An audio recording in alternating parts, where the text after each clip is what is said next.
Идем обедать в корейский ресторанчик. Пришли сюда. Мы выбрали блюдо, но сначала первым делом приносят закуски. Кимчи вот так ножичками надо порезать, чтобы было удобно. Тут всякие бульончики, салаты, тофу, яичко. Народу сейчас нет, потому что мы пришли уже в позднее время. Они были немножко недовольны. Обычно обедают до 2 часов, потом делают перерыв, уборку и так далее.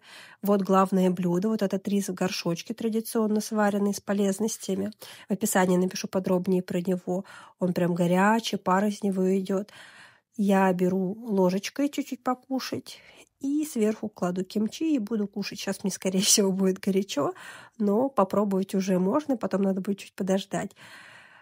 Вот такой обед стоит недорого. В описании прочитайте стоимость его. И вот так вот сытненько покушали. Тут салаты, бульончики, рыба, мясо. Вот. И оплатили мы только наш рис. Закуски все включены. Вот так вот вкусно.